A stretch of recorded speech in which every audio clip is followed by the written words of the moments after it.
Welcome. Thank you. Thank you all for joining me here. We are here to do the 7 Steps to Overcoming Anxiety series. So we're on step number 6. I just do a quick recap what we've been through. So the first of these episodes, we talked about the stories that we are playing inside our head. So much of our narrative, so much of our perception is about really the story that we're telling ourselves. So Sieglinde says, "Oh, can't hear you." So I don't understand. I didn't change anything. Is that true with everybody? Can others hear me? I can hear you. So yes, okay. So I think you just might need to either restart your computer. Okay, thank you, thank you. Yeah, I know that sometimes technology. We just blessed even that we can do this sitting in the pandemic for the last 9 months, in the comfort of our own homes. I just appreciate it, but also our reliance on technology has become so much, and we expect everything to work immaculately. And we're just kind of getting used to this. We're getting spoiled by it. But every so often we have things like this, where you can't hear me, you can't see me. If you remember a couple of sessions ago, we had this issue where for 30 minutes my voice is just I we couldn't figure it out. But then anyway, it worked, and it was 150 people was waiting patiently for me to fix this technical bug. So, what I was saying is that this is episode 6 in a series of 7 steps to overcoming anxiety. So, I'm just going to quickly recap what we did so far. The first is we did the stories that we are telling ourselves, the stories playing in our head.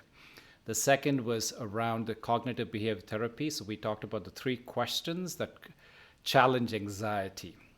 And in the third session, we talked about the role of deep connections, especially at a time when you're quarantining or the time when you have social distancing, you're not supposed to get out, you're on lockdown, etc. There's so much rhetoric around division, separation, isolation, and we talked about how we can take some easy steps towards creating deep and meaningful connections. And then the next one, the fourth step, was around the role of sleeping deep. And I shared with you several tips around how you can create a deep sense of rejuvenation when you enter into this delta state sleep. And then the last session, we talked about the role of ambition or anxiety, what's truly driving you. So, for those of you who want to go back and visit with any of these sessions, I have it. I record every one of my sessions. It's out there on YouTube. So, Sherry, I guess this is exactly what I'm talking about. I know some of you may not have attended the previous session. So, go ahead and do this. Go ahead and go to youtube.com/ what I just typed in there, Jay Chodagam. And if you go there, and the reason I'm doing this is because for some reason, Insight Timer does not allow us to share URLs of things outside of the Insight Timer platform. So anyway, go back and review those things. Any of these sessions, I tell you, there's just lots of beautiful pieces of wisdom that will help you to deal with anxiety, with the unpredictability, with the sense of isolation, how we can make so much value out of these times, how we can make the best in these circumstances when we're finding ourselves in very unusual circumstances. So, which brings me to today's session, which is on the role of breathing.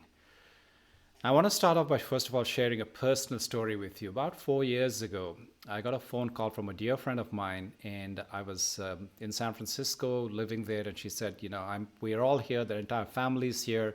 We are at UCSF Medical Center up on the hill in Parnassus. And she said, "Can you please come immediately? My sister is dying." I said, "Okay." I was living in the ashram. Some of you know that I was a monk for 18 years. And so I left. I went to the hospital, and the particular ward she was on was a palliative care ward on the 8th floor of this building. And you know how when you just enter into a facility like that, when you're going through the levels, you first of all walking through the lobby, you get to the elevator, and then you have people coming in and out of the elevators, and there's this energy. Do you all know that there's this palpable energy of ill health, of pain that you can feel in that place. And I'll, at some point when we have more time, I will tell you about the role of, when my sister gave birth to twins. I went that she gave birth to twins at midnight, and I arrived there at the hospital, and I'll share with you that entire episode. It was, a life-changing moment for me. But anyway, coming back to the story. So a palpable atmosphere, you walk into this thick feeling of hopelessness. There's a sense of, I don't want to be here kind of a feeling, But there I was being called, ushered in to give some support, some spiritual and emotional support to the family, and then this soul who was sitting on her deathbed, and she was, palliative care, for those of you who don't understand, that's basically end of life care. She had been suffering with cancer. So this is my friend's sister, and the entire family was there. So I arrive on the 8th floor, and I walk through the corridors, and I can see the corridors lined with all of their family. They look at me and they recognize me, and they're like, okay, just wait. We're having some sort of an emergency. The doctor is there. Okay, then I'm waiting, and just kind of being at peace, doing my breathing exercise, trying to be calm. And then I get ushered in. And so what do I see there? This lady in really bad shape. She's lying there, and her family, her sisters, and so on are holding her hand. Some of them are rubbing her, the bottom of her feet, and they're trying to keep her warm and trying to keep her alive. And what would happen is this woman would, I think she was pretty much, unconscious. Her eyes were closed. I don't know, maybe she was conscious, maybe she was just listening, but really not, her eyes were, just not really feeling connected with what's going on. And the only thing that I was noticing is that every so often she would have this, deep gasp of air, like hyperventilating. And then I could feel the energy in the room would completely shift. And there was a sense of sadness, there was a sense of shock, there was a sense of, oh my God, are we going to lose her? And then she would come back to the normal rhythm, and then people would calm down. So I was there, and there was all of this going on, and there was not really a moment for me to really do anything. So I was just being there, just holding my peace, and hoping that peace would have a calming effect on all of the family members who were dealing with the loss of something who was really, really obviously very dear to them. And so I waited, and then there came a time when the sister, the one, my friend, who said, okay, now it's time for you. You could please, why don't you say something, right? And then so I spoke, and I was sharing how I was giving her, being comfortable. I was sharing some of my lifelong learnings around this passage of death is really nothing but, it's walking through a threshold. Its life is continuous. And then that she had done what she needed to do. And she was very fortunate to be now being completely surrounded with all of, her loved ones. And, it's not very often that you have that kind of opportunity, especially if about, for 4 years forward today in COVID, you probably have heard, I've heard of endless number of cases where somebody gets sick and contracts COVID, and they're taken away, and then, they're in their last moments, they're not allowed to be having any visitors. Just think about it. Just not only are you suffering with this deadly disease, but you're suffering alone, right? So anyway, so back to the story. So this lady, she had the privilege of having all the loved ones hold her and really embrace her as she was making this transition, and really trying to give a sense of hope. Because a lot of times, I don't know if you realize this, during passage, when somebody is transitioning from this lifetime to the next, a lot of times the pressure, the stressors is the family members who are holding back the soul who's suffering. The body is incapable, the body is really dilapidated. It cannot serve this person. This person is in pain. And yet, because of people's emotional bonds, for their own selfish sense of insecurity, they want to hold on to this person and not allowing them to do what nature is telling them that it's time for them to transition. Okay, so some of my talking at that time, some of my words were really to give support to the people who this soul was going to leave behind, and say that it was okay for that person for them to give permission for that soul to move on. Okay, and so I said that, and then obviously then she went through her hyperventilation. Then I had to stop because there was that thing that's like, it's like the whole energy in the room suddenly drops, right? And then, so as I was walking back from that episode and I was going back home, I was just reflecting on this idea about the precious gift of breath. Here I had just witnessed somebody who was grasping, holding on to, counting every precious breath that that soul could take to keep oneself alive. And here we are, when we have the gift to be able to do that freely, deeply every day. Do we value that? And then I was reminded by the words of this Franciscan monk, Brother David Steele Rast. You might have heard of him, or you might have seen him talk, and there's lots of beautiful videos and lots of articles about him. And he talks about this idea that every day we are given a gift. It has been given to us. We shouldn't take it for granted. And the only appropriate response is gratefulness. So from that day, from that experience, firsthand, as I saw this soul holding on to every little thing that was dear, it made me actually want to go back and be with people in this phase of transitioning. Visit palliative care wards, visit hospices regularly, so that I am reminded of the gifts that I have been blessed with. And if I could not take anything else away, there's one thing that that experience taught me: that do not sweat the small stuff. You know how so much of our time is around just going ahead and just thinking about what I don't have, what's not working for me. Look at the blessings. Just count the amount of blessings that we are surrounded with. Everything. Right now, if we are able to breathe, there is so much more going right in our lives than wrong. Think about those hundreds of thousands of people, perhaps even millions at this point, who are hospitalized, who need a ventilator to be able to experience this very basic function that we're taking for granted.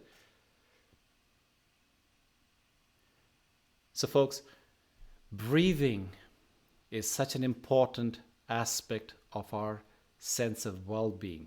So today I wanted to tell you about, so there's a lot of different teachers, we probably have heard about just observing our breath as such a beautiful anchor for us to be able to take our attention from the world outside to the world inside. I'd say it's the anchor that lets me drop in. But I want to tell you something today that even extends it even further and say, it's not just enough to observe your breath for you to reach a state of deep calmness, but it's about really pranayama. I'm going to talk a lot about that today. Is about manipulation of your breath. It's how you hold. There are 3 steps in pranayama. Taking in a deep breath, holding the breath, and exhaling. This is what gives you that sense of calm. And there's so much science today, a lot of neuroscience, lots of articles that I can quote, which talk about the role of breathing manipulation to achieving states of deep sense of calm. And this has shown to be a proven way to deal with anxiety, panic attacks, sleep disorders, etc. And so one person that I've read recently that I highly recommend that you do, it's the Wim Hof Method. Right? You all have probably heard of him. He's known as the Iceman. He holds several Guinness Book of World Records about having barefoot walked up to the summit of Everest. This guy has gone and plunged into the Arctic Sea and he swam in the Arctic Sea without clothes. Right? And he constantly does things that are, yes, I'm seeing things that, so there's people who have heard of Wim Hof. So what I'm going to do today is I'm actually going to teach you a few different meditation techniques, a few different pranayama technique. So think about it, right? So pranayama is prana is life, the breath of life. Ayama is about regulating, right? So how do I regulate the breath of life? Right? And I'm going to teach you several different methods for us to be able to create a sense of deep calm, right? Such that we're able to beat anxiety, we're able to reclaim. So interesting. As I was preparing for this talk today, I was just, putting together some of the notes. And some of you who attended my in-person retreats know that. Every morning I wake up and I lead you through a session of pranayama exercises. And just even reflecting and reviewing the exercises, I just felt a deep sense of calmness. And I was like, wow, if I could only share this with everybody who attends today, and hopefully we can have you guys replicate this feeling that I'm experiencing today, it's totally worth it. Okay, so I'm going to teach you a number of exercises. And the first exercise is, think of it like a warm-up to our sense of our practice of pranayama.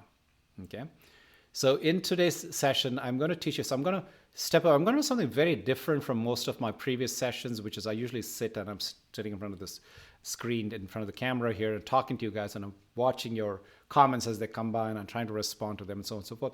But today I will have to step back a little bit because I want you to be able to see, as I'm going to be using some bodily movements, some things that were required for me to be standing up and so on and so forth. So my microphone hopefully will pick up. I'm going to speak nice and loud. I have a very good professional microphone, but I'm going to step away. So if anytime there's something that's not coming through clearly, just go ahead and put it in the comments. And so when I do come back to the computer, when I can see it, then I will adjust in such a way that you're able to get the entire experience. Okay, very cool.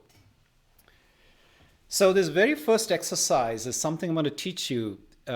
It's an exercise which is going to help you to kind of stretch and get warmed up to anything. And folks, this is a very good exercise for you to do because our lives have become so sedentary. We sit at computers, we sit in the car, then we sit at meetings, then we sit at the dining table, and we sit, and then we come to meditation, we sit some more.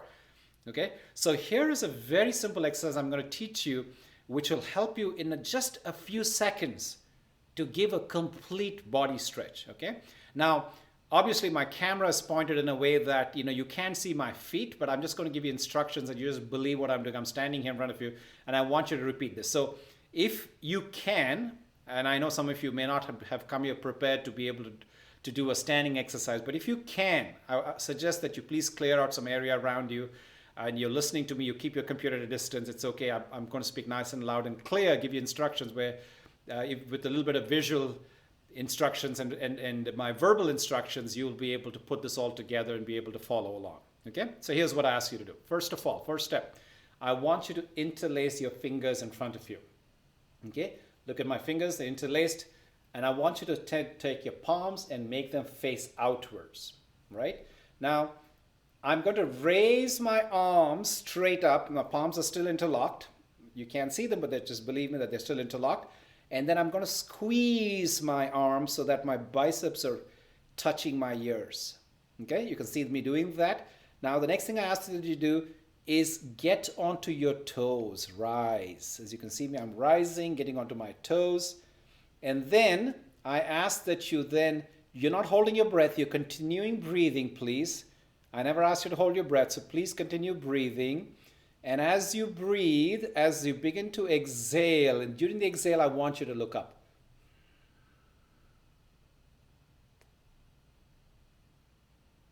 Looking up your fingers, and as you come, inhaling, you come down, and then go ahead and drop your arms. Okay, now there's an important step here. When I was looking up, you obviously weren't looking at me, my body was completely still. I notice a lot of times people come to my sessions and their body is dancing as I ask them to stand up on their toes. How many of you had that experience? I know I don't want you to type it, but just note to yourself. If you had that experience, that means your mind is not calm and steady. Okay? And obviously, you might say, Jay, I came here to become calm and steady. How do you expect me to come with a calm and steady mind? If I did, then I didn't need to come to your session. Completely agreed. Valid point, right? So what I ask you to do is, if you're finding your mind wandering, jumping to something else, something that you need to do after, what am I going to eat? What am I have to, the task list, my shopping is not done for Christmas, whatever it is, use your breath as an anchor to drop in, as I said earlier. Okay, so let's do this a couple more times. You notice, okay, so this is such a beautiful full body stretch out. So palms interlocked, then make them face outwards, raising arms, squeezing arms so the biceps are touching the ears, getting onto the toes, the tippy toes. Keeping your breath going, guys. I'm not asking you to hold your breath, please. Do not hold your breath at all. And as you continuing the rhythm of breathing, and as you exhale, I want you to please look up. Look up at your back of your palms.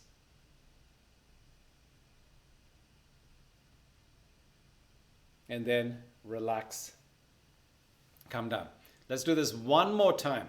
Nice body stretch. Full body work stretch. So here, interlock your fingers, palms facing out. Arms raised, arms squeezed onto your toes, and then neck up, looking up at the back of your palms. Fantastic.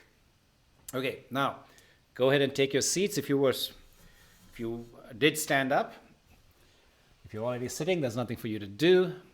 So now in this next step, next exercise, I'm going to teach you a very simple calming exercise that you can sit down, obviously, be anywhere, in the middle of meetings, in the middle of some sort of family get together. Like, we're all going to, I know we're all isolated right now, but let's just say that sometimes, when family gatherings, I believe they can be very stressful. So here's an exercise I'm going to teach you. Very simple. Nobody needs to know you're doing it. Only you know it. Okay, so here's what we're going to do. We're going to do rhythmic breathing. So I'm going to have you do cycles of breathing. So you're breathing in nice and deep. And when I say nice and deep, folks, I want you to breathe into your belly, not into your chest. So I don't want you to be like, chest expanding like this. It's really like, your belly. It's called diaphragmic breathing. So when you breathe nice and deep from your belly, you begin to automatically relax your body. Now, on the opposite, the contrary of it is that when you breathe from your chest, you actually create a rush of adrenaline. It's actually a stress response. When chest gets expanded, think about the times when, animals do that, and we also, when we're confronted with something fearful, our chest expands. We don't want to do that. We want to be relaxing ourselves. So it's a diaphragmic. So that means just like when you see a baby sleeping very peacefully, you'll notice the rise and the collapse of the belly. So what we're going to do is diaphragmic belly breathing. So you're going to have cycles of that. Okay, breathe in nice and deep until your belly is full, and then you see that the air is rising up into your head, and then exhale, completely letting go of the air, emptying out the lungs. So we repeat that exercise 40 times. Okay, this requires 40 times if you're going through this rhythmic breathing. Now, at the end of that, I want you to do a specific set of 4 breaths. And here's how it's going to work. Okay, at your own pace, when you get to the end of that, I want you to breathe in, completely filling your lungs.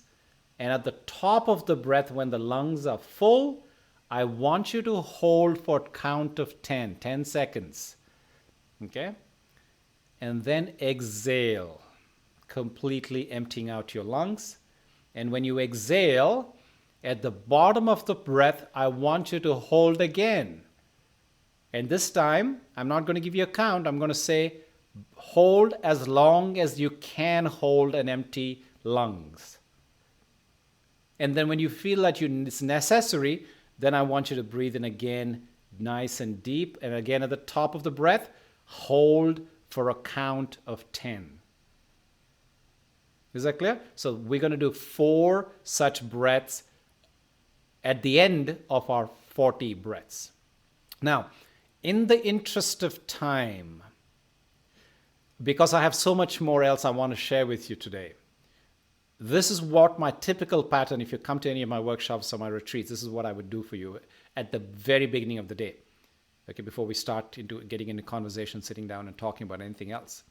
So in the interest of time today, why don't we just do 20 so you get the hang of it, and then at your own leisure, every day I suggest that you incorporate this into your exercise. Okay, so I'm not going to count, I'm not going to time, because we need to do it at our own pace. This is not a competition, you guys. Pranayama is not a competition. Yoga is not a competition. Meditation is not about, how fast, how perfect you look, and how, cute you're dressed and all of that. It's about really feeling into your body and doing what the body really is asking for. Okay, so at your own pace, you do that, and then I will do mine, and then I will connect back with you. So 20 of the first cyclic breathing, and then I talked about the 4 controlled breaths at the end of that. So 24, okay? So we'll check back in a few minutes.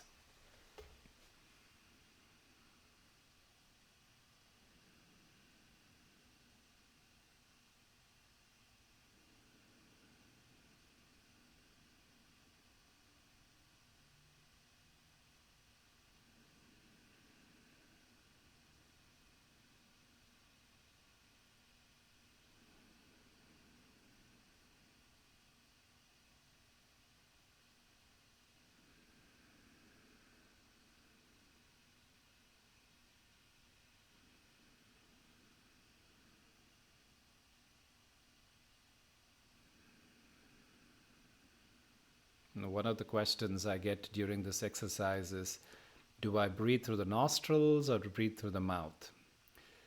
To that I will respond that the inhale is best done through the nostrils, and as you're exhaling, you're welcome to blow out through the mouth or through the nostrils as you see comfortable for you.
So just whenever you feel like you're ready, if you want to continue doing this exercise, if you're midway, please by all means go ahead and continue.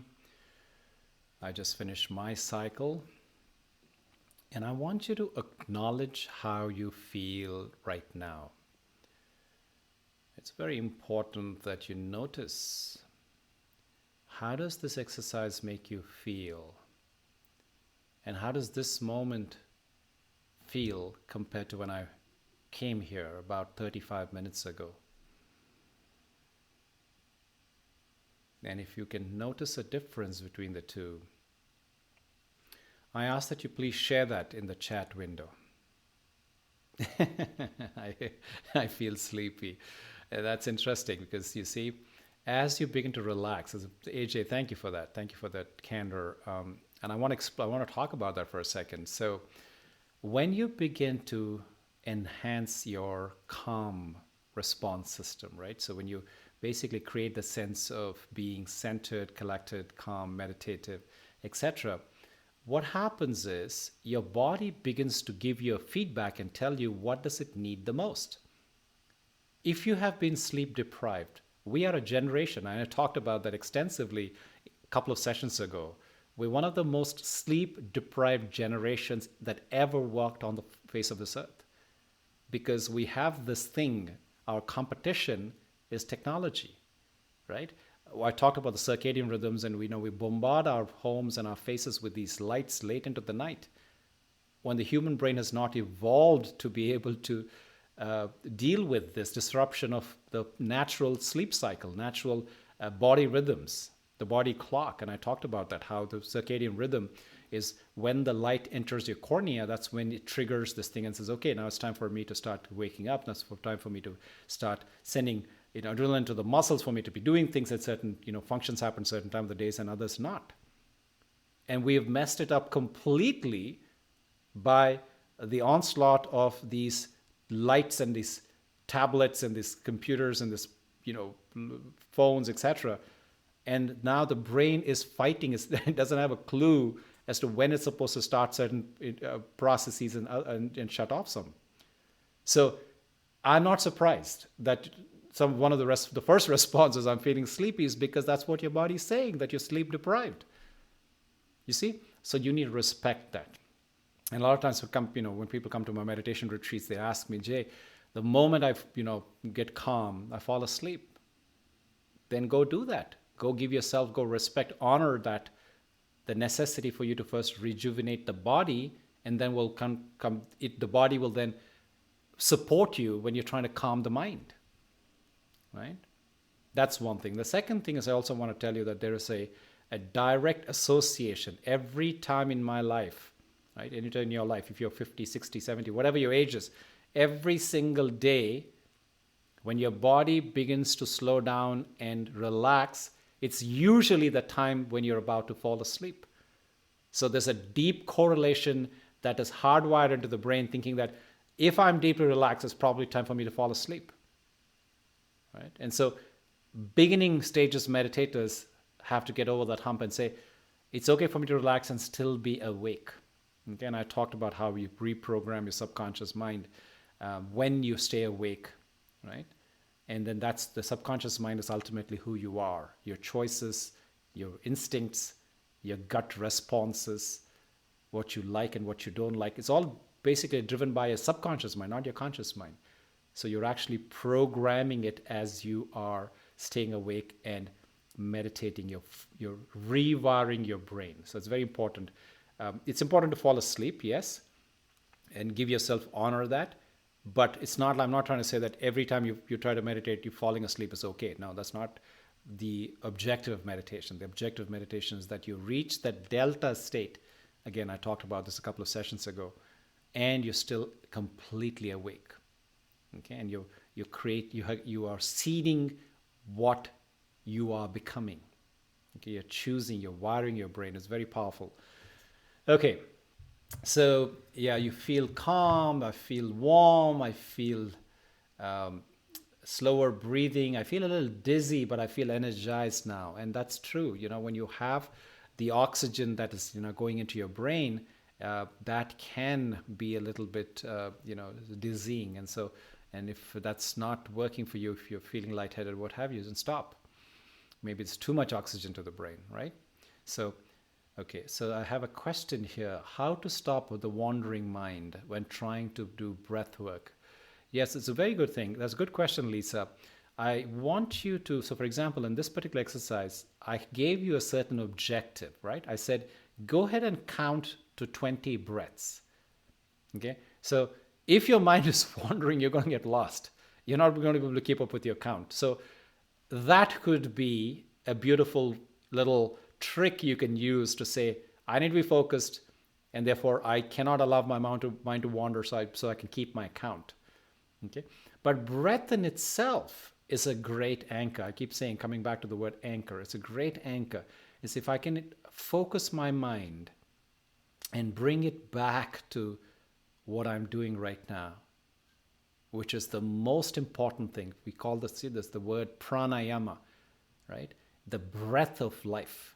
It goes back thousands of years, in which they said by regulating, by breathing in deeply, you're oxygenating your entire system. Your body depends on that oxygen. Breathe as if your life depends on it, right? And when we get sidetracked, when we get, wander away, and, when we do multitasking, when you're suddenly surprised or you get shocked by certain things that you see or read or hear, what happens is many a times we don't even realize that we're holding our breath, folks. So we are actually depleting the oxygen resources in our body, the oxygen that's necessary for my body to function optimally. So this pranayama exercises are so important. So I call it like the you have the meditation's breakfast for the soul. This is breakfast for the body. So when you take certain amount of time, when you're doing focused, deep, rhythmic breathing, and I'm going to teach you many more steps today. When you do this, you're counterbalancing the amount of lack of breath, holding yourself, and your mind gets in the way. Thank God breathing is an autonomic process, that you don't have to actually pay attention to your breathing, because we would have died a long time ago when we got distracted by something, or something shocked us, or whatever thing is that our mind goes to. How we tend to hold our breath. So breathing is an autonomic process, but then we keep interfering it with our mental activity. So this pranayama, this set of exercises, are hopefully a way to compensate for the lack of oxygen because of our intervention during the course of the day. So Lisa, to your point, so there's actually a very nice exercise that I've shared. It's on Insight Timer, where I talked about how to work with an overactive mind, how to calm an overactive mind. You can look at it in my daily insights thing. I've put out a series. I have a 5-minute version, a 10-minute version, and a 20-minute version. In it, I talk about this concept of the being distracted and bringing your attention back is akin to being at a gym, right? Think about what you do at a gym. At a gym, we take dumbbells or barbells. So think of a dumbbell. What we do, we extend our arm and then we contract it, right? We extend our arm and contract it. Now, nowhere in a gym you will find somebody saying, what a waste of time as I'm extending, because it's really not contributing to the building of the muscle. And say, waste of time, useful, waste of time, useful. We don't say that. The whole process of the releasing and the contraction, extension and the curling, that makes it a complete set that makes me build my muscle. Similarly, when my mind wanders, don't blame and shame yourself and say, oh my God, look, I've again lost my thought. But instead focus on bringing it back to the focus of your attention, whatever that focus of your attention is, whether in this case it's a breath, whether it's the third eye, whether it's a mantra, pick your own flavor, whatever it is. Okay?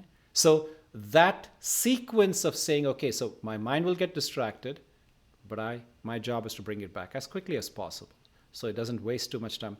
I bring it back, right? So in the process of me gathering my attention back from these different distractions, I'm building the muscle of concentration. And folks, I tell you, that's the single most powerful muscle you can own in your body, you can have in your body.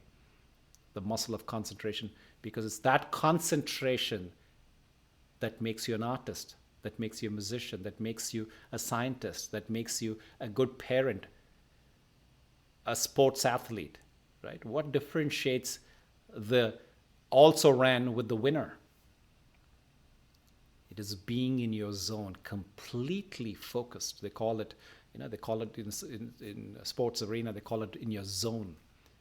What is that in your zone? When you don't hear the bugles, when you don't hear the booing of the naysayers, right? You don't hear any of that, and you're completely in yourself, and you see your objective in front of you. How does that happen? It comes with training. Therefore, you see a lot of these overachieving, these really high-achieving athletes use visualization. We call it meditation. They call it visualization, right? So they see themselves going through that, whether it's Usain Bolt making that 100-meter dash, the fastest ever a person has ran on earth. He visualizes it. You see him. There's a point at which he completely zones out of everything else. LeBron James, Kobe Bryant, so many people, so many of these extremely high-achieving athletes talk about the role of meditation. It's really about this, what I'm just sharing with you. Attention training, building that muscle, bringing yourself back. Very cool. Okay, now I'm going to move on to teaching you some more simple exercises that will help you to create this deep sense of calm. So extending further into this idea of pranayama exercises, I want to teach you now a simple exercise that will help you to really, it's like a massage inside your brain, if you think about it. So think about it as a massage inside of your face to all your organs inside of your head. Okay? This pranayama exercise is referred to as Brahmari.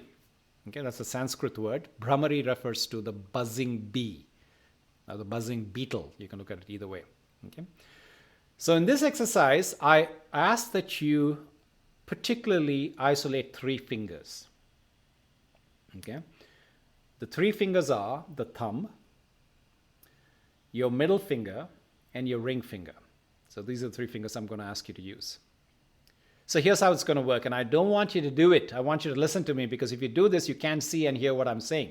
So I'm going to demonstrate it. You wait and watch me, please, so that you understand the instructions clearly. And then there will be a time I'll give you for you to do this exercise yourself. Okay? So here's what I'm going to do. I'm going to use my thumbs. I'm going to turn around so you can see me. I'm going to turn towards my mic so you can hear me.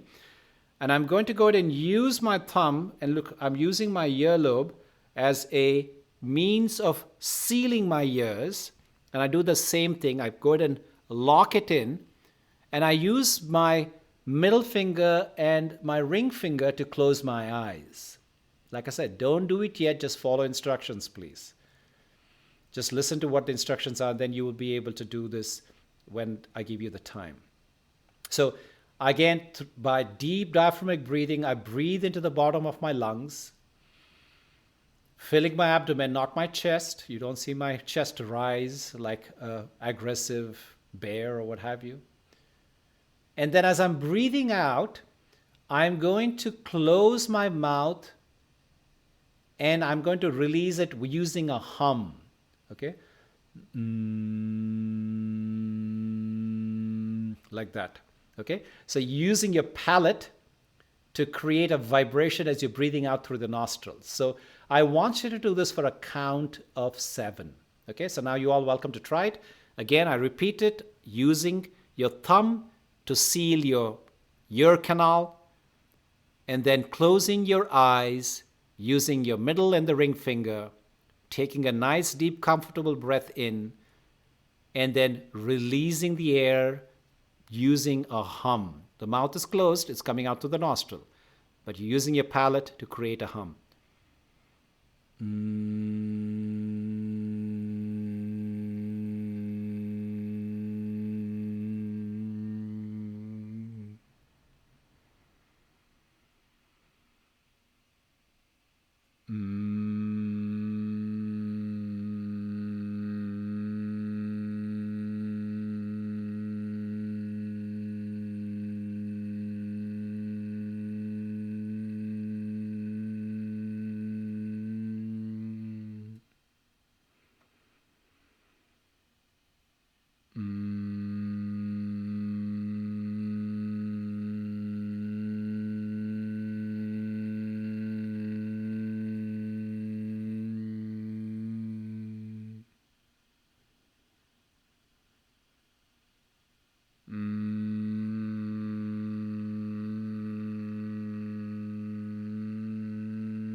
when you're ready, when you've finished your set of 7, I want you to please go ahead and slowly open your eyes. At your own pace, come back into the circle. And I want you to then please share with me how you feel right now. So while you're sharing your responses, I want to say that this is a perfect exercise for massaging your internal organs inside your head. I don't know if you know this, but we have a lot of cavities in our head called the sinuses.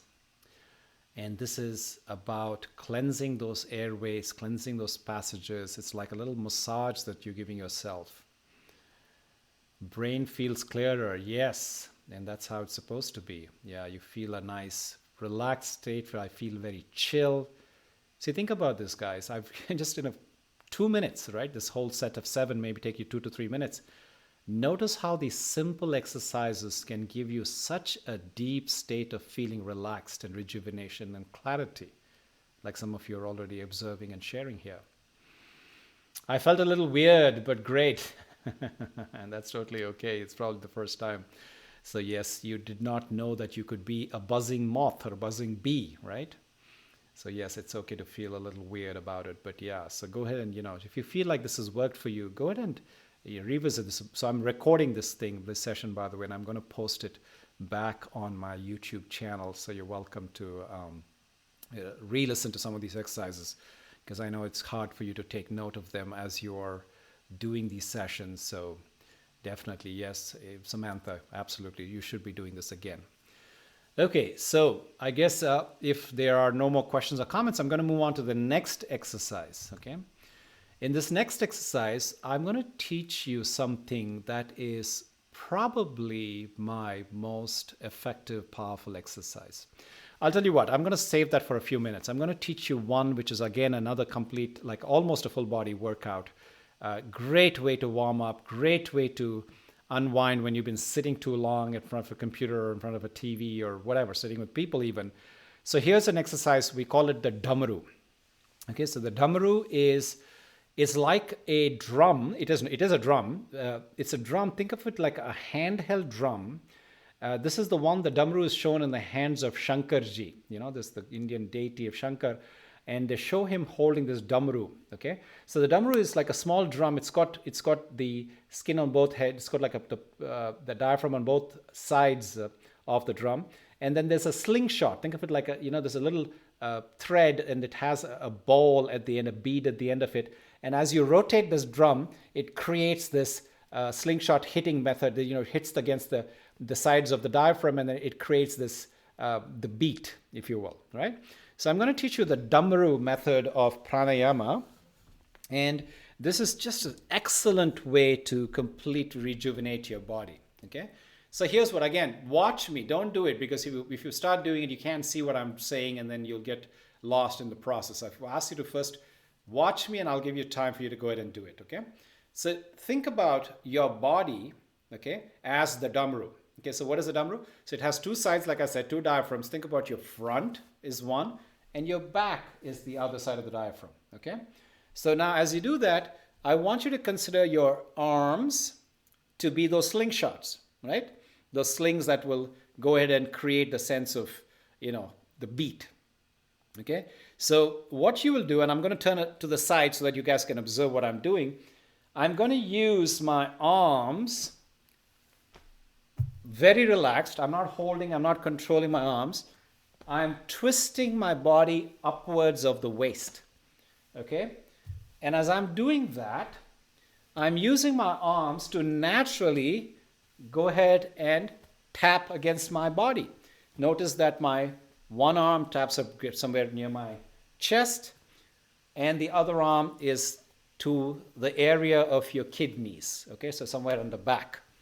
Make it a very free-flowing, smooth exercise, not controlling anything in your body movement, just to make it natural. And then I ask you to do this, okay? 7 times we're going to breathe in one direction, and inhale one side, exhale one side, okay? So as I'm inhaling, as I'm turning, I exhale on one side. So breathe in and then breathe out, okay? And then I'm going to say switch. When I say switch, what you're going to do is now you're going to breathe in the opposite way as you swing in the opposite direction than the first time. And then you're going to exhale in the opposite direction, right? So for example, if I say breathe in, breathe out. If I do that the first 7 times. Then when I say switch, then I'll be doing in breathe in and then breathe out, okay? So I'll do 3 sets of switches, a count of 7. You don't have to count, I'll keep the count. And let's go ahead and start the exercise now, okay? Start. And as you're exhaling, make it a nice gasp out with your mouth open, okay? Breathe in through your nostrils, breathe out through your mouth.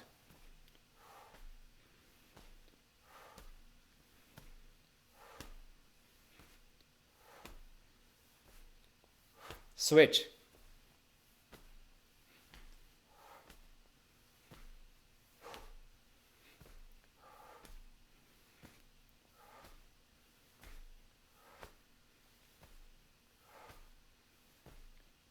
Switch.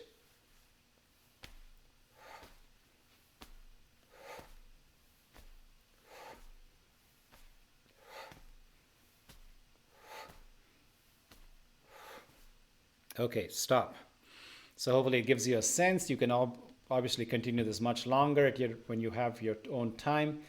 But in the interest of keeping this class moving forward, I'm going to pause there. And then I'm going to teach you, first of all, why don't you share with me, how do you feel? How did this go? So I want some feedback so that I know how you guys are tracking. Were you able to follow my instructions? Was it nice and clear? I love this pranayama exercises. I did it for the first time at the Oneness University in Chennai. Okay, so by the way, I was born in Chennai, Shimi. Thank you for sharing that.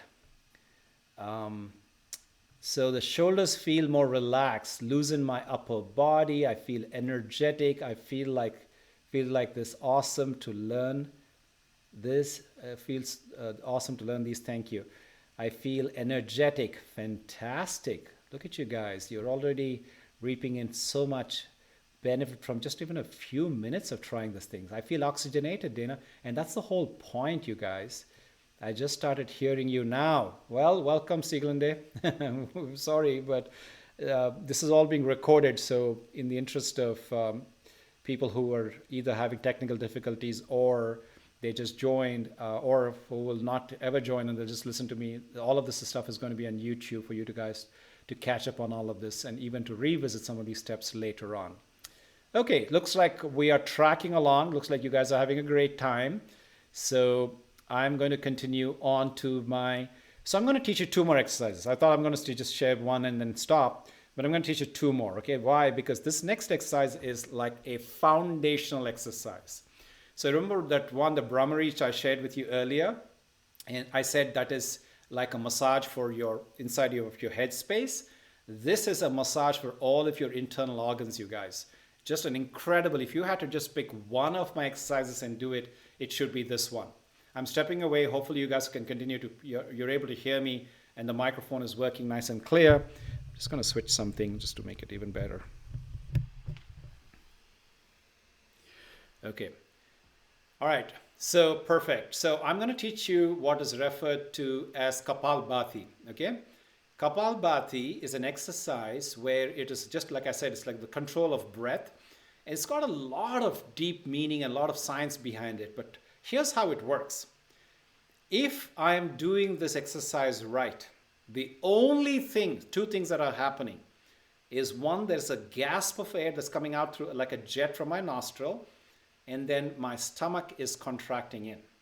Okay. So what I'm doing is I'm breathing out. The focus here is not on the breathing in. It's only on the exhale. Okay.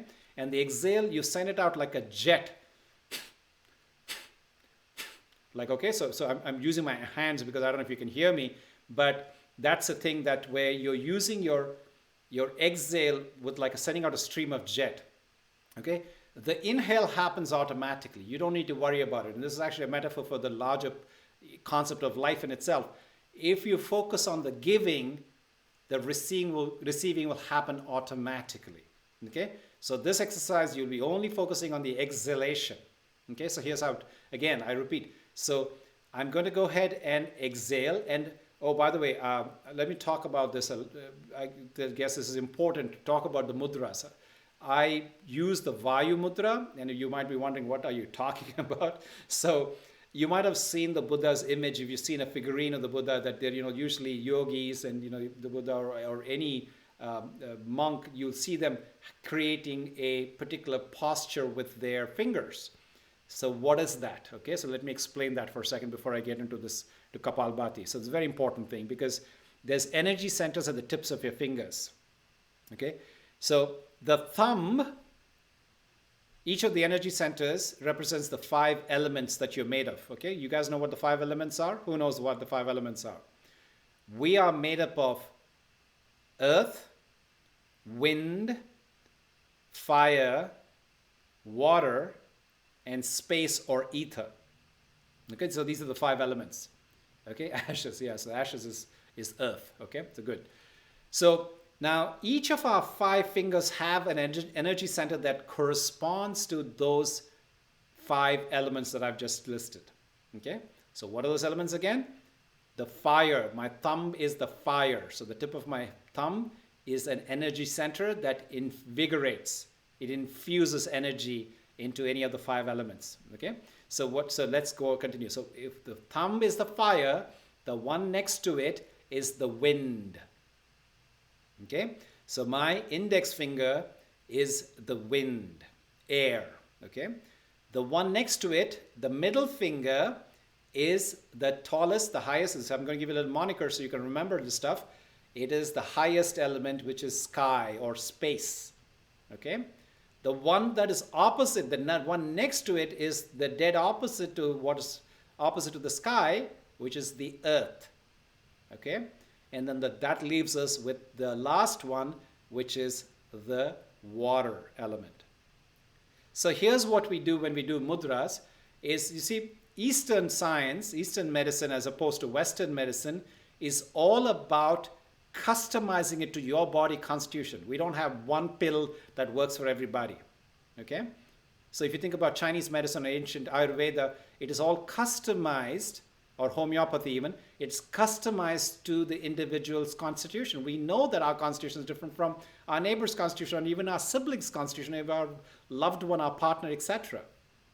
So I want you to understand for your own self, what is your constitution? As I said, today, I want to infuse energy into this particular element. If I have too much earthiness, maybe I need a little bit of fluidity. So I want to infuse it into my water element, which is my pinky. Or if I have too much fluidity in my life and I want a little more groundedness, I want to give it to the earth element, my ring finger. Or spaciousness. Or I need to infuse air, breath. Okay? So you can customize it to yourself, and not every 2 days may be the same. You might decide to change it up for yourself. So I ask that you pick it. So here's how you do it. So when you touch the energy, the fire to any one of the tips of the fingers, you're actually infusing it with energy, right? You're fueling it. Now, the opposite of it is also possible. I have too much energy in my, in the wind. So here's what you do. Then you take it to the root of the thumb, which does the exact opposite, which basically dissipates the energy associated with that element. You guys following me? Give me some hearts to say that you're following me. Okay? So the touching with the tips infuses it with energy. Touching it to the root, whichever the case may be, the element may be, dissipates or diffuses it with that particular element, energy into that element. Are you guys following what I'm saying? Please give me something. So Maria, thank you. So fire, air, water, but that's not the sequence I said. Okay, so I'll repeat it again. Fire, air, sky or space, my middle finger, ring is earth, and this is the last pinky is the water. Okay, so that's the sequence. Okay, so I ask that you now assume any mudra that you want. Okay, just pick whatever you want, just your own thing. Okay, but now somebody must say, Jay, I just heard this for the first time. I have no clue as to what is my body constitution and what I need. For those of you who don't have any particular preference or don't have a clue, here's what I say. The default mudra is the Vayu mudra. So notice that I'm touching the tips of my thumb to the tip of my index finger. So that could be a good default because we're doing the breath of fire exercise here, right? So we're doing pranayama. So prana, which is the breath of life, I talked about that. So go ahead and do this with your index finger if you don't have a clue. But then if you have some other preference, by all means, go for it. Okay? So what was I talking about? I was talking about Kapalbhati. So I said, if you're doing Kapalbhati right, only two things, and keep your eyes closed for this exercise, you guys. Not yet. Listen to me, follow me, and then I'll give you the time to do it. But when you're doing it, keep your eyes closed. So here's a good measure of how if I'm doing Kapalbhati right. My eyes are closed, my body is still, the rest of it is still, and I do a count of 7 exhales. If I'm doing this right, I'm not asking you to put your palm on your tummy and your palm below your nostril, but this is just a good way to learn the practice right. Okay? So if I'm doing this right, I have my hands, my mudras set, and then I'm doing this. So as I measure it, as a means of testing it, I should only feel breath on the back of my palm and my tummy contracting, my diaphragm contracting, creating that exhale. Okay? Hopefully you guys understood what I'm saying. Now let's do 3 sets of 7. Okay? You can do a whole lot more on your own. We're going to do 3 sets of 7 right now. And at the end of it, I'll come back and just check in with you guys and see how you guys are doing. Okay? Yeah, you're not bouncing yourself. Good question, Katie. You're not bouncing yourself. Your shoulders shouldn't be dancing, going up and down like this. Like I said, the only thing that's happening is your stomach is contracting as you're watching me now. It's hard for me to talk and do it, but I'm doing it to just demonstrate to you, okay? I don't know if you can see it in the camera, but this is what I'm doing. Okay, so all right. So guys, let's all get set, steady, go. Count of 3 sets of 7, and I ask you to take a stop in between because I don't want you to get lightheaded and dizzy and fall, okay?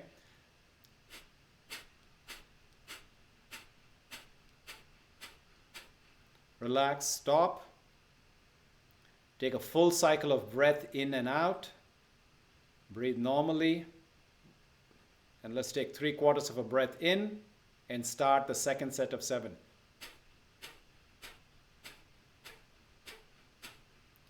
Pause. Taking a full cycle of breath normally. Exhale. Excuse me. And now 3/4 of a breath in. And last set of 7.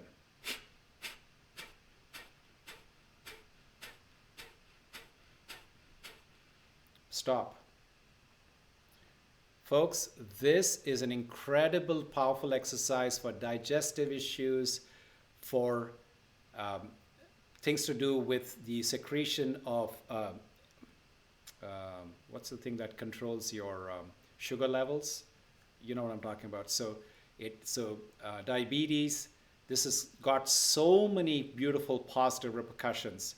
So I encourage you to please make this part of your insulin. Thank you. So make this part of your daily routine. If you had to pick just a few, this is one thing which is like foundational. Is called Kapalbhati, if you didn't hear me saying it before. And I did a count of 7, pause, 7, pause, 7. You could slowly start developing a practice where you do 7, 14, 21, maybe even then 50, and so on and so forth. You can keep going as long as you want to. So let's see. I'm not able to do a count of 7 exhales without breathing in again. So wait, I didn't ask you to hold your breath. Gurpreet, thank you for asking that question. Thank you. I didn't realize So I'm not asking you to hold your inhale. All I'm saying is your focus is on the exhale. Okay? So yes, you're inhaling. You can go for 21 and 50, like I said, without inhaling. But your focus is not on the taking. Your focus is on the giving, on the exhaling of the air. Right? The body naturally knows how to take in between those exhales. Okay? So thank you for asking that thing. Is it safe if you have high blood pressure? Thank you, Becky. Thanks. That's a great question. Maybe, maybe not. And if you have to see when you do, like it's again, start with small sets, like, the smaller counts, like, do maybe a count of 3 and see how do you feel. Do a count of 7, see how you feel. If you feel that your symptoms are getting to the point where you're not actually getting benefit from it, it's kind of throwing off your vital signs, please do not do these. And I've taught you so many other exercises. For example, the blood pressure thing, the first exercise which I taught, I don't know, first or second exercise, where I told you to do the count of 40, remember?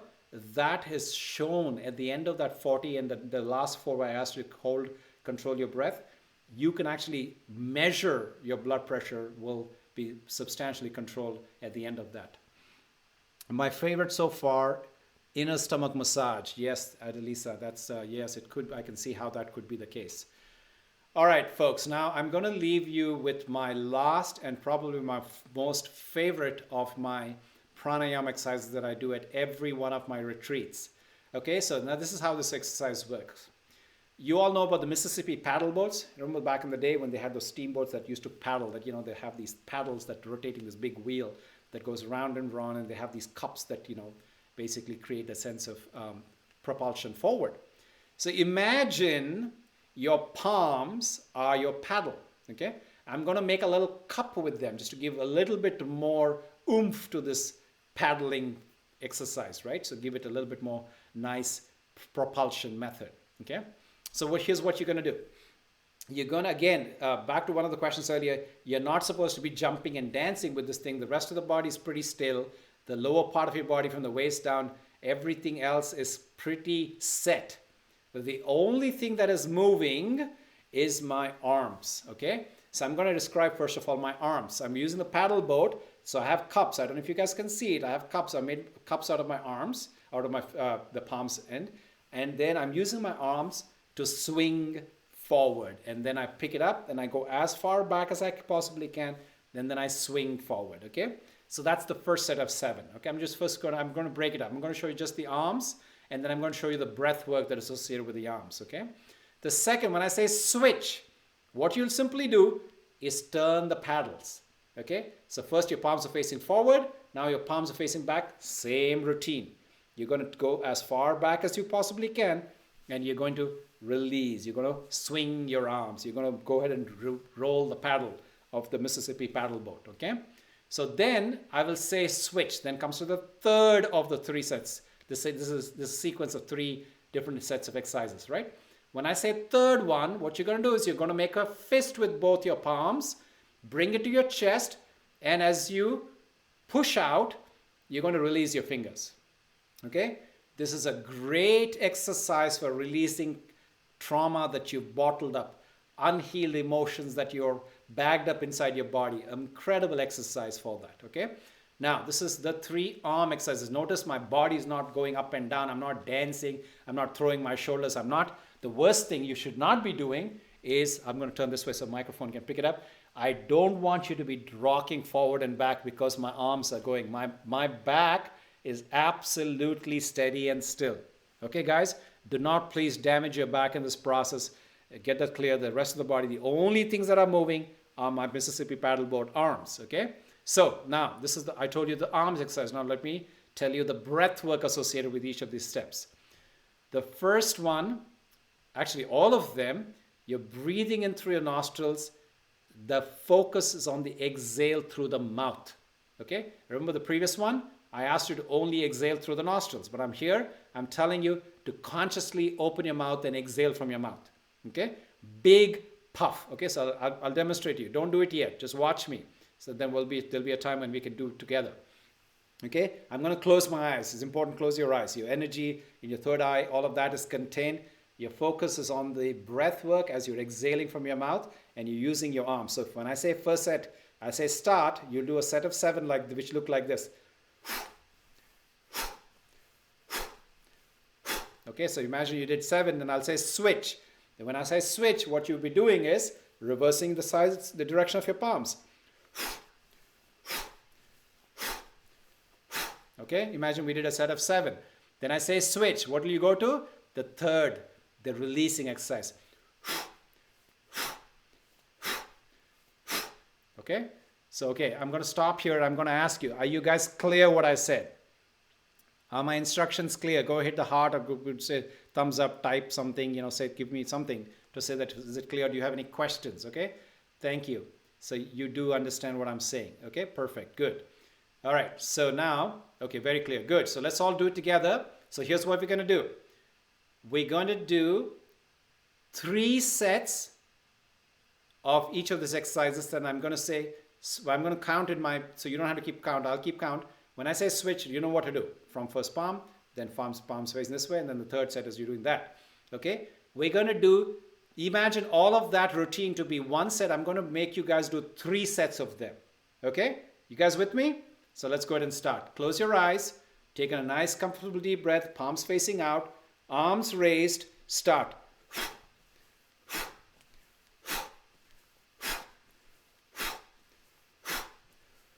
Switch.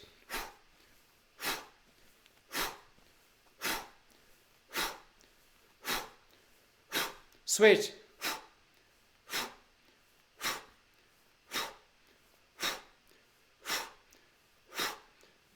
Start.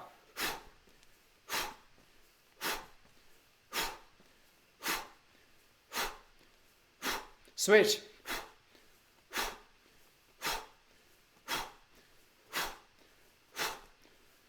Switch.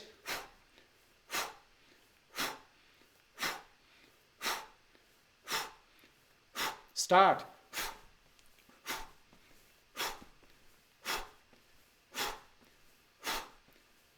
Switch.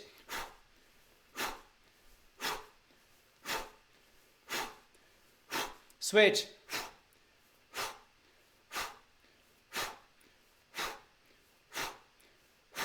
Stop. Pause. Continue the breathing. Become completely still.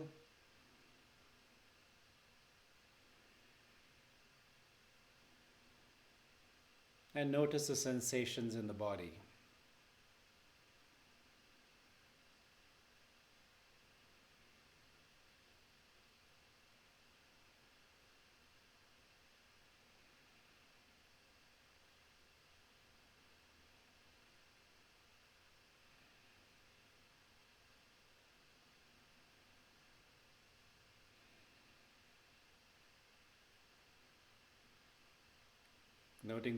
Notice the tingling feeling that might have spread across your entire body. It definitely has for me. Feeling the sensation at the bottom of the feet. Gradually allowing the sensation in your ankles to be noticed, through your shins, further up to the knees, to the quadriceps, thigh muscles, hamstrings, to your buttocks, up through your thoracic region, your abdomen, up through the back of the spine towards the chest,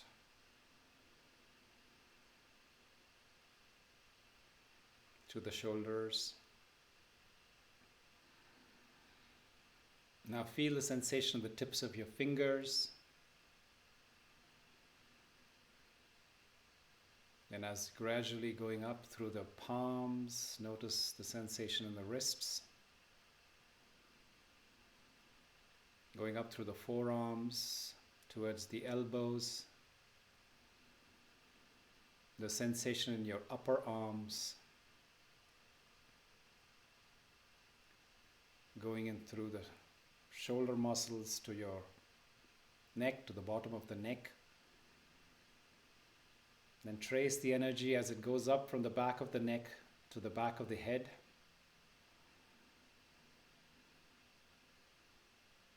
To the top of the head.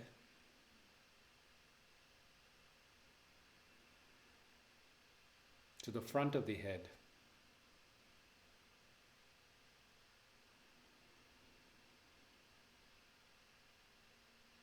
And then let it rest at a place right behind the bridge of the forehead, where the nose meets the forehead.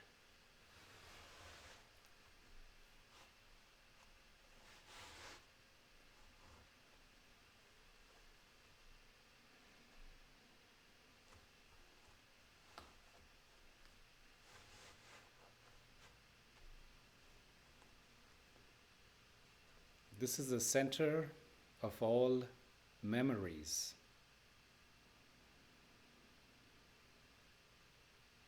This is the center of all creativity.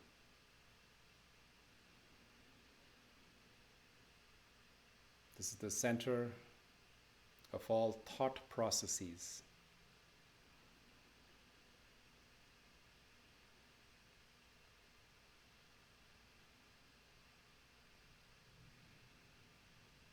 It is from here,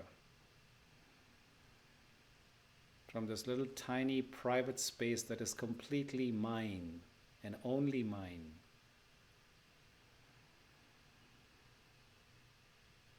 that I, the soul, using this vehicle of the body and the five senses,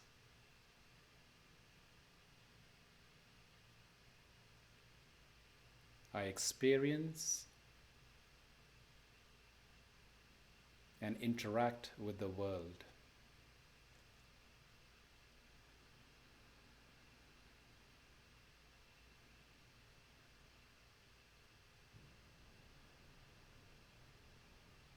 My form is light.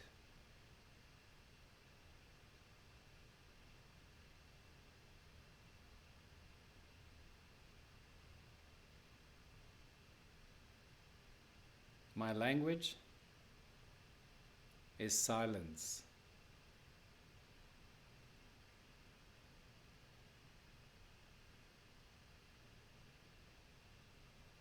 My religion is love.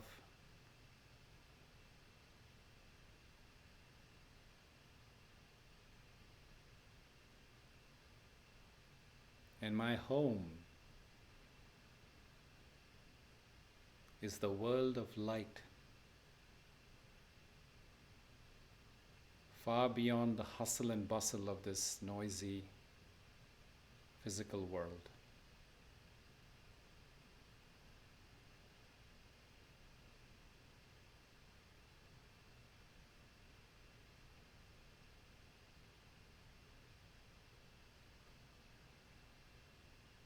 I have come into this world to play my part with a purpose. I've come here and taken on this costume for a reason.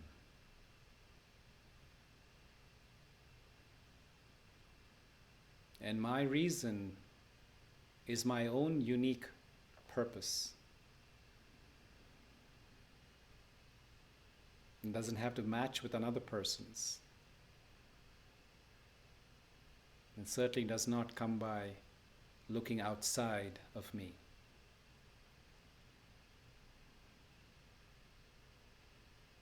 In this moment of complete calm and clarity,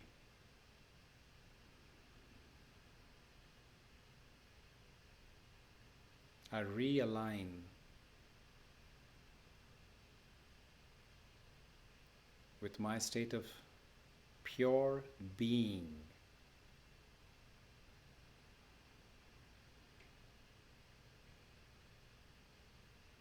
And in my being, there is this profound knowing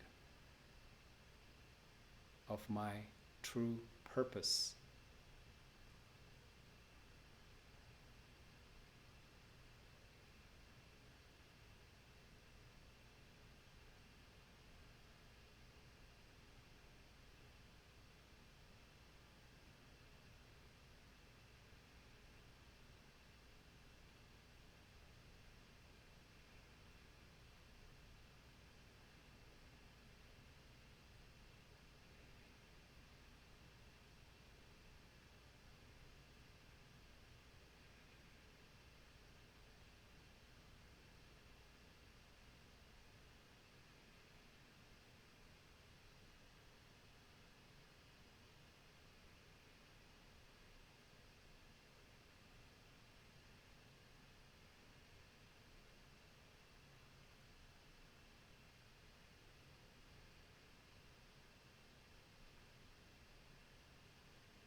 In this state of being,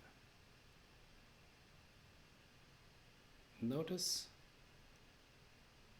what happens to time.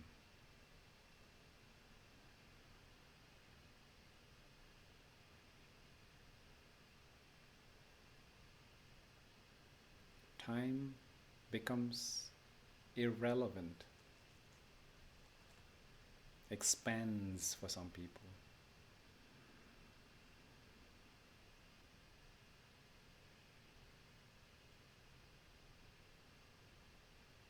Notice in the state of being, do you need to really do anything to feel any better?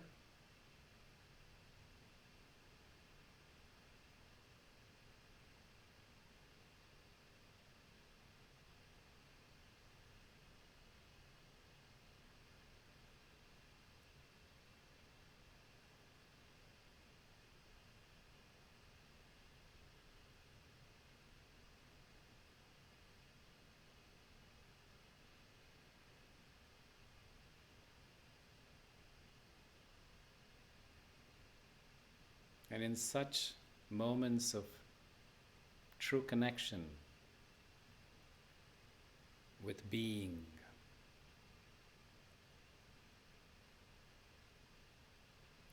I realize what's really important to me.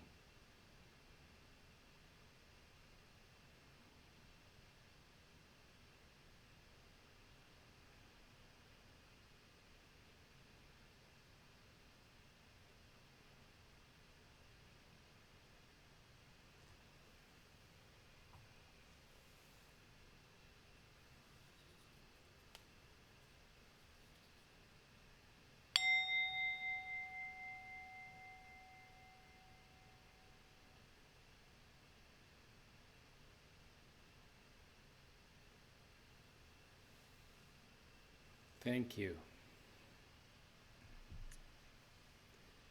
I invite you back at your own pace. I invite you to come back into the circle when you're ready, and I want you to share if you had any realization. What was this process like for you?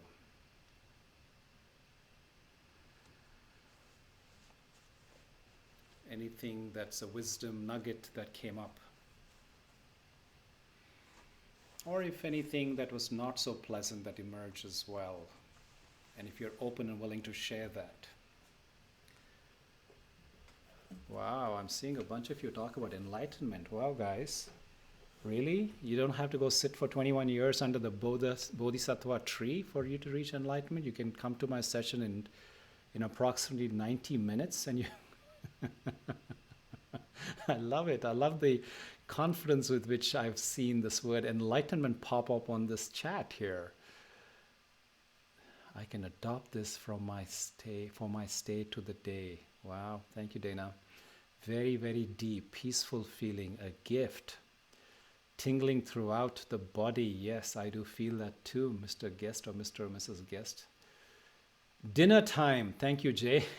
And I do understand different parts of the world is different things. So different times and different things you need to be doing. I totally get it. So if you need to go, please, by all means. Like I said, this is all going to be recorded.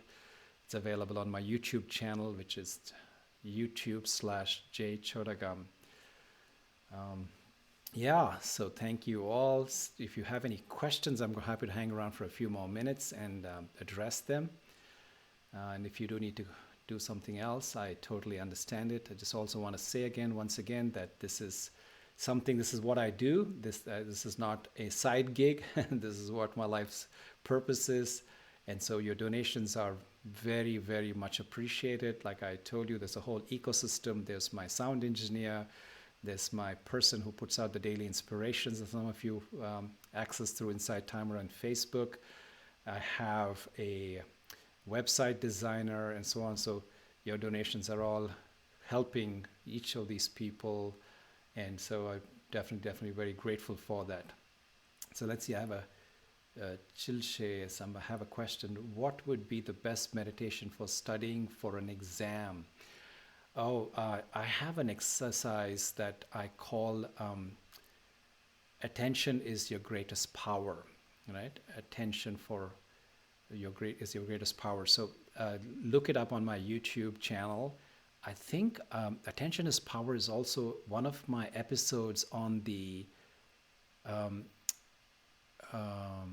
developing resilience. I think that's what it's called, developing resilience series. I think the first episode, I did a 15-day series when the pandemic hit and all my friends started asking, oh my God, Jay, you need to help us with coping skills. So I put out a series about, I don't know, 5 months ago on this particular platform and Inside Timer. It's called Developing Resilience. And the first episode, I think, is the one that says attention is power. So focus for your examination.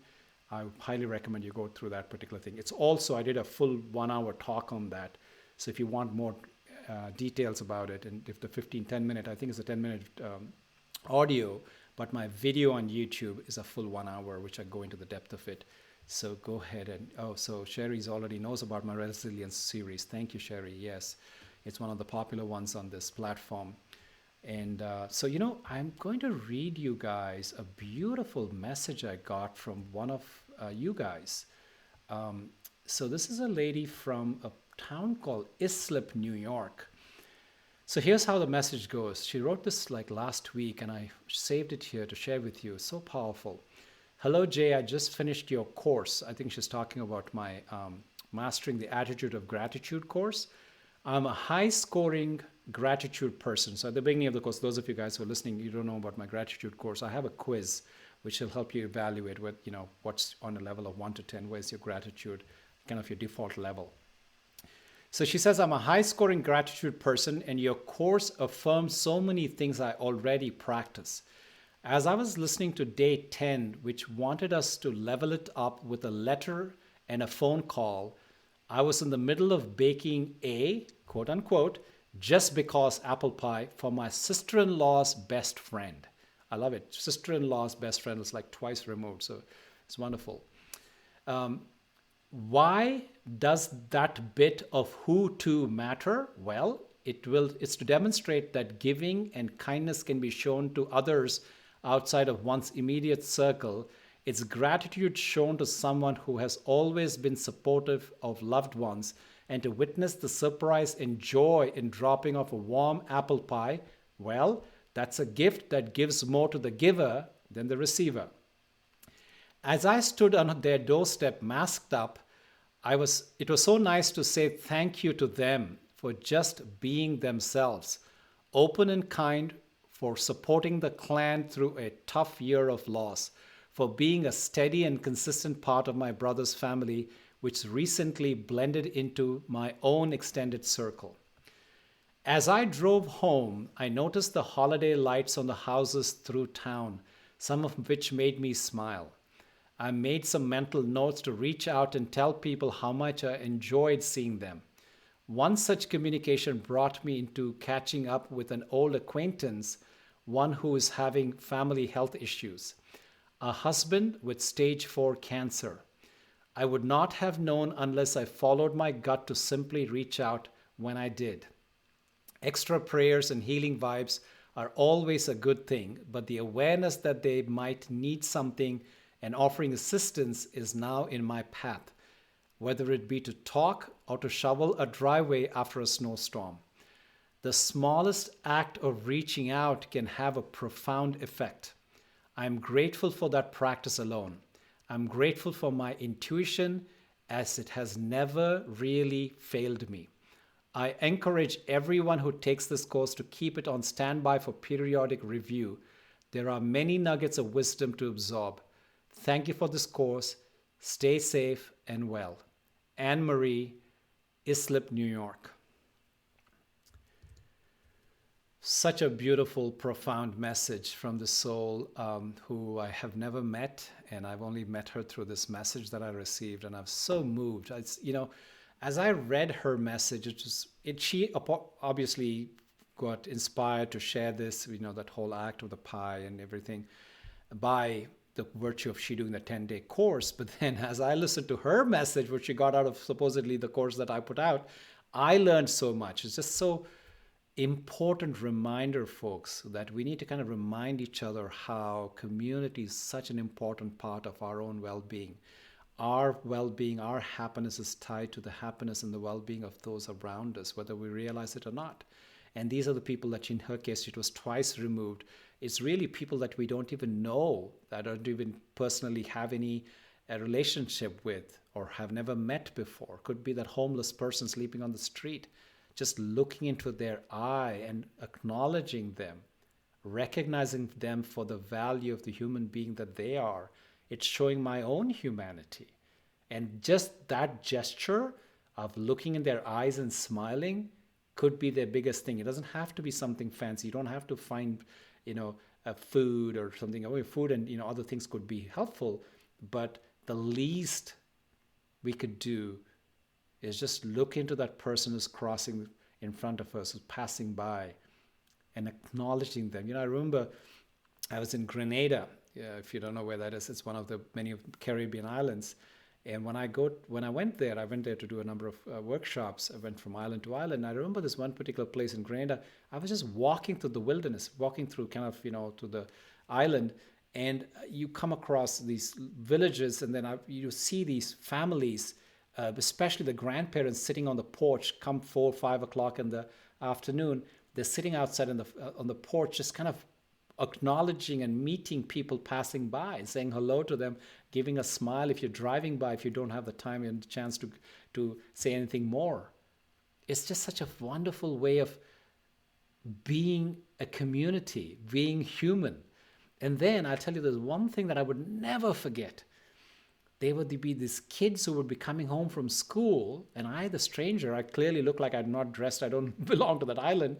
I don't, I'm not from there. They know that when they see me, and they would pass by and say good evening, or good afternoon, or good morning, whatever the time may be.